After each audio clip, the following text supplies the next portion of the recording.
করেছে, যারা হত্যার জন্য অর্থায়ন করেছে, যারা হত্যার জন্য বিবৃতি দিয়েছে, যারা হত্যার জন্য বক্তৃতা দিয়েছে, যারা হত্যার জন্য যার কাছে যা আছে সব নিয়ে যেতে বলেছে। তবলিগি জামাত, তুমি ইস্তেমার মাঠে যেতে রাকশা নিয়ে যেতে হবে কেন? ইস্তেমার মাঠে যেতে তুমি টাটা নিয়ে যেতে হবে কেন? ইস্তেমার মাঠে যেতে ছুরি নিয়ে যেতে হবে কেন? ইস্তেমার মাঠে যেতে চাপাতি নিয়ে যেতে হবে কেন? অতএব বোঝা গেছে গুন্ডাগিরি করার জন্যই গিয়েছ তোমরা, মুজাহিদের পয়সা খেয়ে গিয়েছ, রয়্যাল পয়সা খেয়ে গিয়েছ। এজন্য তৈরি থাকো, দুনিয়াতে বেঁচেও যেতে পারো, প্রথম আলোর উপরে ভরসা করে বেঁচেও যেতে পারো, মাহফুজ খানের উপরে ভরসা করে বেঁচেও যেতে পারো, দুনিয়ার বিদেশিদের উপরে ভরসা করে বেঁচেও যেতে পারো, লেকিন রব্বে কারিমের আদালতের জন্য তৈরি থাকো। রব্বে কারিমের আদালতের জন্য কি থাকো? তৈরি থাকতে হবে। আসমানওয়ালার আকাশে আদালতের জন্য তৈরি থাকতে হবে। যেদিন ওই মাকতুলকে তোমার মুখোমুখি দাঁড়া করাবে, যেদিন ওই মাকতুলকে জিজ্ঞেস করবে বল তোকে কেন হত্যা করেছে, ওই মাকতুল বলবে আমি তো কালিমার দাওয়াত নিয়ে আসছিলাম, আমি তো ইলম জিকির নিয়ে আসছিলাম, আমি তো নামাজ নিয়ে আসছিলাম, আমি তো ইকরামের নিয়তে আসছিলাম, আমি তো নিয়তের সাথেই আসছিলাম, আমি তো পুরো দুনিয়ায় কালিমার দাওয়াত দেওয়ার জন্যই আসছিলাম, আমাকে ও খুনি কেন হত্যা করেছে জিজ্ঞেস করেন। জবাব রেডি রাখো ওয়াসিফ, মিস্টার ওয়াসিফ জবাব রেডি রাখো, মিস্টার ওয়াসিফ জবাব রেডি রাখো। রব্বে কারিমের দরবারে আদালতে তোমার সাথে আমাদের দেখা হবে। এখানে ফেসবুক দিয়ে আমাকে কিছু বলেও দিতে পারবা, হইতে পারে আমাদের হত্যার ছকও তোমরা আঁকতে পারো, আমাদেরকে হত্যার ছক তোমরা আঁকতে পারো, এটাও হইতে পারে, লেকিন রব্বে কারিম ছাড় দেন, ছেড়ে দেন না। রব কি দেন না বলেন, জোরে বলেন, ছাড় দেন কি দেন না। আমি এই জন্যই আপনাদের সামনে আজকের এই সূরা তেলাওয়াত করেছি। রব ছাড় দেন, ছেড়ে দেন না বলেন। কয়টা গুনাহ বলছি? কি কি? শিরিক 2 নাম্বার, কতল 3 নম্বরে, আবার বলেন, মুখস্থ করেন। শিরিক, কতল, জিনা বলেন। গত 16 বছরের প্রেতাত্মা, গত 16 বছরের ফ্যাসিস্টরা এই 3টা করছে না? জোরে বলেন। ফেরাউন, নব্য ফেরাউন বাশার আল আসাদ সিরিয়ার 24টা বছর 5 লক্ষ মুসলমানকে খুন করেছে, 5 লক্ষ মুসলমানকে হত্যা করেছে, 1,20,00,000 মুসলমানকে ঘর ছাড়া করেছে। রব্বে কারিম শেষ পর্যন্ত গত 7ই ডিসেম্বর 2024 তাকে দেশ ছাড়া করছে না? গত 16 বছরে আমাদেরকে ঘর ছাড়া করার চেষ্টা করেছ, গত 16 বছরে আমাদেরকে ঘর ছাড়ার চেষ্টা করেছ, আমাদেরকে করেছো তোমরা ঘর ছাড়া, রব তোমাদেরকে করেছে দেশ ছাড়া। আমাদেরকে করছে কি ছাড়া? রব করেছে কি বলেন? ইনশাআল্লাহ অচিরেই করবে দুনিয়া ছাড়া। বলেন, অচিরেই করবে কি ছাড়া বলেন? অচিরেই হবে দুনিয়া ছাড়া। এজন্য ওয়াসিফগঞ্জ ইনশাআল্লাহ তোমরাও অচিরেই বাংলা ছাড়বা। আমরা একটা শ্লোক গাইছিলাম, শ্লোক, চশমাওয়ালি বুবু যান বাংলা ছাইরা ভারত যান। কইছিলাম না? হ্যাঁ, কি স্লোগান দিছিলাম? যদি আজকে বিসিএস ক্যাডারের প্রশ্ন হয় না, বিসিএস পরীক্ষা হয় না, যদি একটা প্রশ্ন করা হয় পৃথিবীতে কোন স্লোগানটা শতভাগ বাস্তবায়িত হয়েছে, উত্তর হবে চশমাওয়ালি বুবু যান বাংলা ছাইরা ভারত যান। এই স্লোগানটা কত ভাগ বাস্তবায়িত হয়েছে? কত ভাগ? 100 ভাগ। আমার মনে হয় ইন্না মিনাল ইবাদ ইদা আকসামা আলাল্লাহ লা বাররাহুল্লাহ, আল্লাহর কিছু বান্দা আছে কসম খেয়ে কিছু বলে দিলে আল্লাহ পুরা করে। এই মুরব্বীরা কেউ বলে দিছিল, মনে হয় আল্লামা আহমদ শফি বলে দিছিল তার মালিকরে, কি ভাই? মনে হয় আল্লামা জুনায়েদ বাবুনগরী বলে দিছিল তার মালিককে, মনে হয় হযরত মাওলানা মুফতি ফজলুল হক আমিনী বলে দিছিল তার মালিককে, মনে হয় হযরত মাওলানা আজিজুল হক রাহমাহুল্লাহ শাইখুল হাদিস রাহমাহুল্লাহ তার মালিককে মনে হয় বলে দিছিল। কি তো আল্লাহ জবাবে কি করছে? কত ভাগ পুরা করছে? কত ভাগ?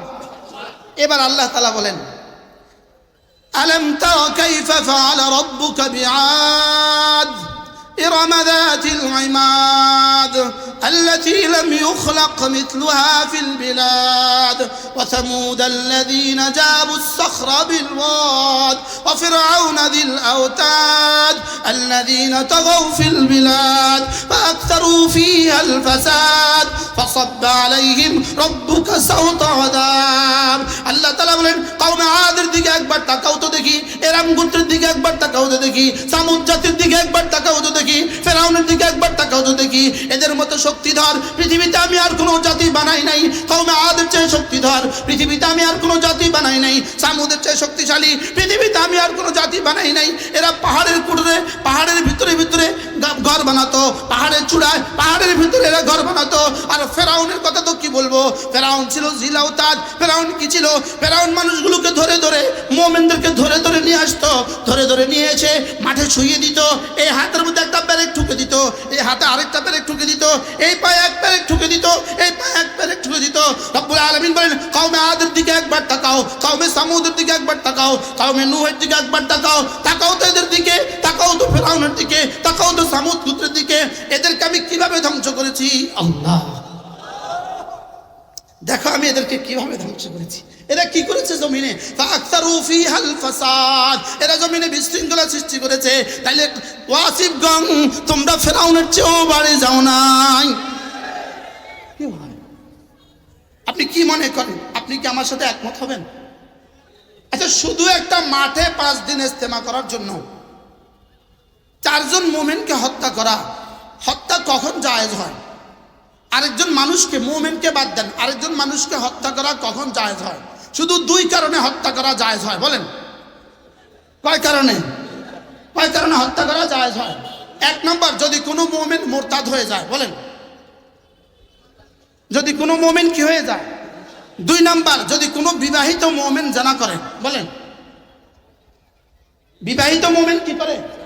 1 নম্বর কে? যদি কোনো মোমেন কি হয়ে যায়? মুরতাদ হয়ে যায়। 2 নাম্বার, যদি কি করে? জেনা করে। 3 নাম্বার হলো কোনো মুমিন যদি অন্য কাউকে ইচ্ছাকৃত হত্যা করে। কোনো মানুষ যদি অন্য কাউকে কি করে? ইচ্ছাকৃত হত্যা করে। এই 3 কারণে হত্যা করা জায়েজ। হত্যা করা জায়েজ কয় কারণে? বলেন। 1 নাম্বার, কোনো মুমিন যদি কি হয়ে যায়? মুরতাদ হয়ে যায়, তাতে হত্যা করা কি? 2 নাম্বার, বিবাহিত পুরুষ যদি, মহিলা যদি কি করে? জেনা করে, তাকে হত্যা করা কি? জায়েজ। 3 নাম্বার, বলে গেছে, অন্যায়ভাবে কাউকে হত্যা করলে তার কিসাস আছে, তাকে হত্যা করা কি? কিন্তু এই 3টা হত্যা আমার জন্য জায়েজ নাই, আপনার জন্য জায়েজ নাই। এটা হুকুমতের পক্ষে জায়েজ। এটা কে করবে? বলেন, এটা হুকুমত করবে, সরকার করবে। এবার বলুন তো দেখি, টঙ্গীর ময়দানে যাদেরকে হত্যা করেছে তারা এই 3 কামের কোন কাম করছে? আবার বলেন, জোর সবাই বলে না, বলেন একটাও না। বলেন, হাত তোলেন, দুনিয়াকে দেখান, একটাও না। এরা মুরতাদ, এরা মুরতাদ, এরা কাউকে হত্যা করছে। আমি কি করতাম? মানুষ জায়গা হয় না তো আমি কি করতাম? আর শেষ, সময় শেষ, আমার সময় শেষ, আমি তাফসীর শেষ করব। কি বলছি ভুলে গেছি। হত্যা করা কখন জায়েজ? মুরতাদ হয়ে গেলে। তাইলে যারা টঙ্গীতে গেছে এরা সব মুরতাদ, শুধু আসিফ ইমানদার, শুধু মুআজ বিন নূর ইমানদার, শুধু সাদ সাহেব ইমানদার, পৃথিবীতে আর কোনো ইমানদার নাই। ওই মাঠে যারা ঘুমন্ত ছিল তারা কেউ ইমান নেওয়া যায় নাই। তাহলে এরা মুমিন না কাফের? মুমিন। এরা কাউকে হত্যা করছে? এরা জিনা করছে? তাহলে এদেরকে হত্যা করা যারা ইমানের কারণে হত্যা করছে, কাফের। ধরে বলেন কাফের। আচ্ছা, হত্যা করে আয়সা আবার নফল পড়তেছে, হত্যা করে আয়সা দোয়া করতেছে। আবার হত্যা করার পরে সবগুলো মানুষ আবার আশেপাশে সব মসজিদে চলে গেছে। হত্যা, সালাতুল হাজত পড়ে হত্যা করতে গেছে, হত্যা করে আয়সা আবার তাহাজ্জুদ পড়ে দোয়া করতেছে। কি বলতেছি? এখন আবার মোবাইলে ফেসবুকে উনি বক্তৃতা দেয়।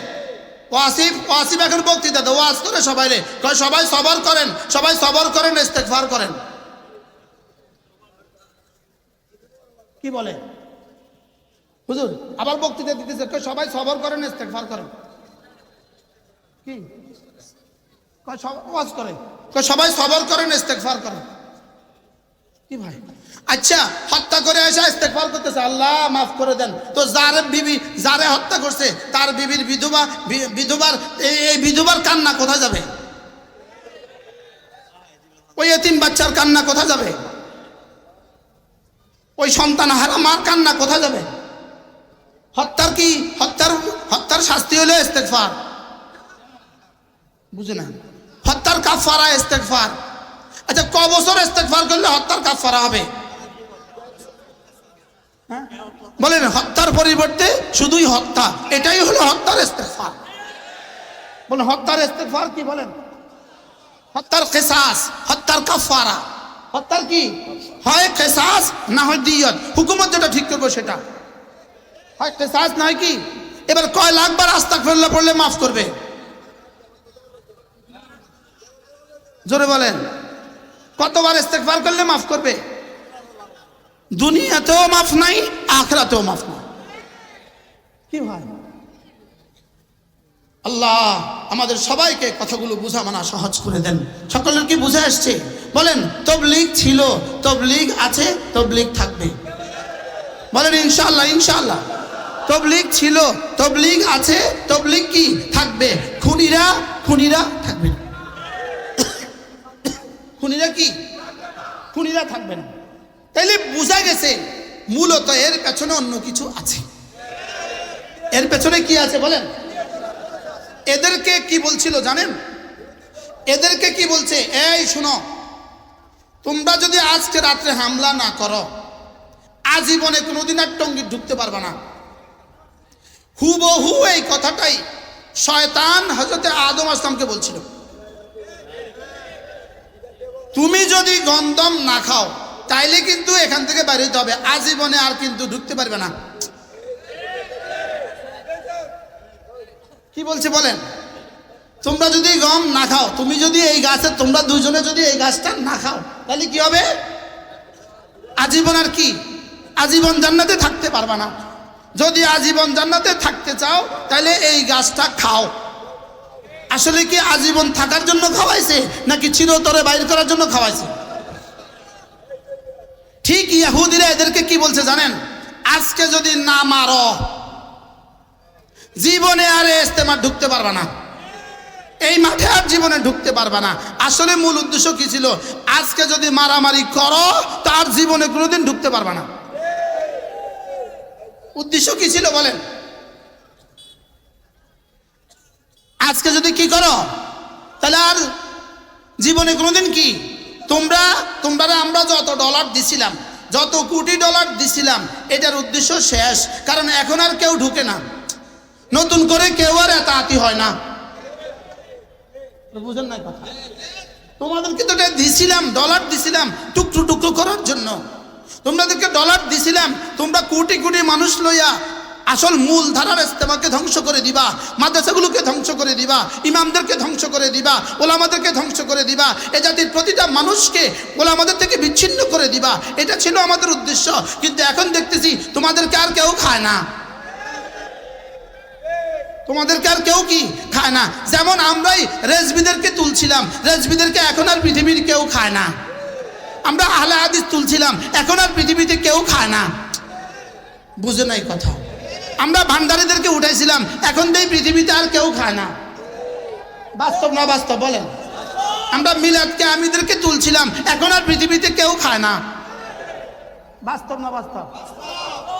পৃথিবীতে যত বাতিল আছে সমস্ত বাতিল ইহুদিদের ষড়যন্ত্র।